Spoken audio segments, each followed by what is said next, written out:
Car Sales Talk 101, where it's all about life in the car business. Telling you like it is. Here's the man with the plan, Terry Cameron. Let's get started. Welcome back to Car Sales Talk 101. I'm Terry Cameron. Thanks for hanging out again with me this week. This is episode number 153, I believe, or it is episode 2 of season 2. Again, thanks for hanging out and listening to me. I'm hoping everybody had a great Thanksgiving holiday with their friends and family. And you know what time it is now? It's go to work time. This is the time of the year when business really gets good for retail in all areas. People are in that spending mood, that shopping mood. They want to buy themselves and their friends and family gifts, and sometimes that even includes a new vehicle. This week, what I want to talk to you guys about is learned behavior, specifically how it affects us in the car business or just business in general. I have a hard time remembering my early elementary school years, and I'm sure a lot of you are just like me, but I bet there's quite a few of out there that can remember first and second grade. Now, my wife is a retired school teacher. My daughter's a school teacher, and my wife talked to me about this once before, about how long it takes kids to learn something. They have to have some kind of structure. So I want you to think back. Let's think about, as far back as you can go in elementary school. Do you remember when the bell rang to go to lunch? What did you do? You probably got up and got in line, and probably in the same order every single time. But it didn't take long for you to learn that. That was just the rules. That's the structure. That was the process. And you remembered it throughout elementary school. You got up, got in line, walked to the lunchroom, along the wall, single file, didn't talk, didn't touch anybody. You learned that right away, and you knew it for the rest of your time in school, that that's the way you were supposed to do it.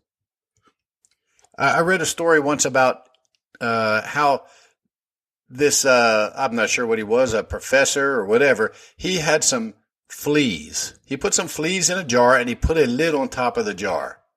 And he left it that way for a little while, and the fleas would jump up, and sure enough, they'd hit the top of they'd hit the lid. They couldn't do anything about it. They would jump and jump and jump. Well, one day the guy took the lid off, and he realized that the fleas learned that was as high as they could jump. He took the lid off, and none of them jumped out of the jar. They just jumped to where they were, but where the lid was at. They learned that was the best that they can do, and they didn't try any harder.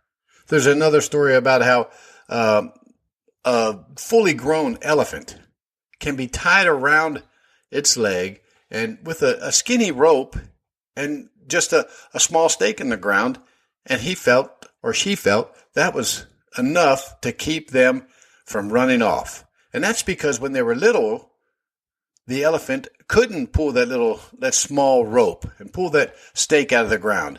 And they learned that behavior. That was as best they can do. And that's the same thing that we do when we sell cars. If we're not successful, or we are successful, it's because we learned how to be successful or not successful. We really got to work hard. We really got to work hard and not give up on learning how to be a professional. Babe Ruth said it's hard to beat a person who never gives up. That just makes so much sense. You got to keep on fighting. Now, learned behavior in the car business, what am I talking about? When we start in the car business, we have great intentions. Hopefully you have a good trainer or manager or a system that teaches you how to get started in the car business.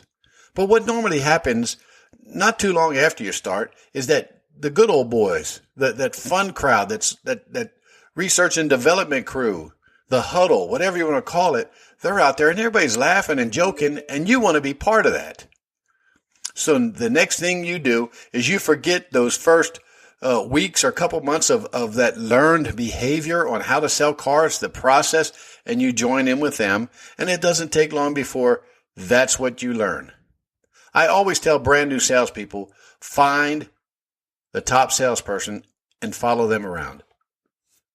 Because what normally happens is you're assigned to the 6 or 8 car salesperson, right? And what are they going to do?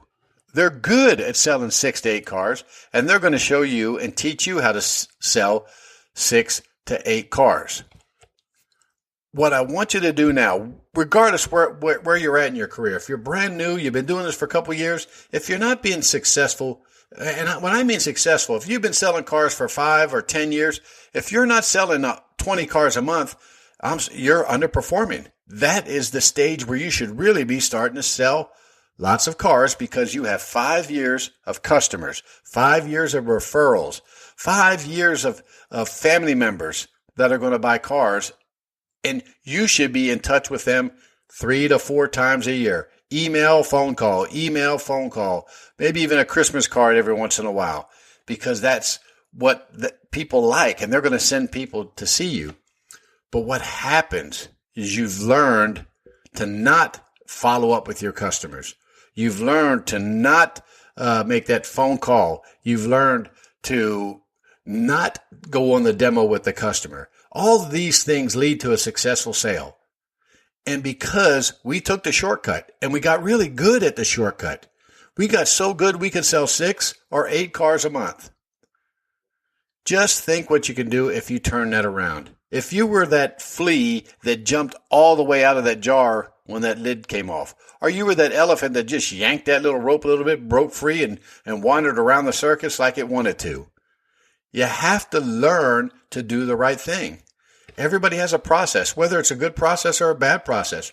Whatever you do every single day when you're at work, that's your process. You've learned how to do that. The successful salesperson has learned what they had to do to be successful. Nobody's going to hold them back. Again, like Babe Ruth said, it's hard to beat a person who never gives up. And if you're that salesperson that doesn't give up, and you're that manager that won't let your sales team give up, and you don't give up, you're just going to get better and better. You just have to learn how to do it the right way. Joe Verdi says, practice, drill, and rehearse. Practice, drill, and rehearse. Dave Anderson says, day in, day out. You need to practice, drill, and rehearse. And if you're not, you're practicing, you're drilling, and you're rehearsing the same thing that you're doing every single day that's holding you back, that's keeping you from jumping all the way out of that jar. You got to start thinking, if whether you're new or you've been doing this for a while, tomorrow's another day.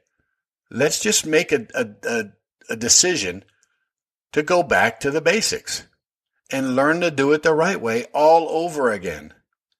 Now, I know I'm going on a little bit of a rant here and I'm jumping back and forth, but I see this all the time. I have a brand new granddaughter, and I see it with her. She has learned behavior. She knows what she needs to do to get attention, to get another bottle, to get somebody to come pick her up. She knows exactly what she needs to do. She's already learned that in 3 months.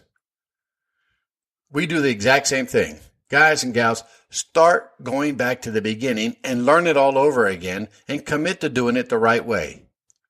This is an easy career. I mean, it's simple. Very, very simple.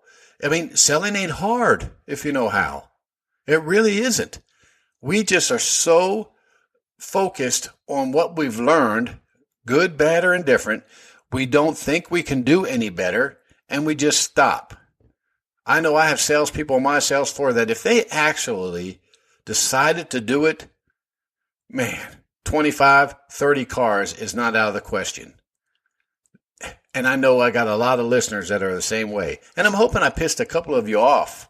I really do. Hopefully I opened up your eyes a little bit to how you're living in the car business right now with this learned behavior of being mediocre at best.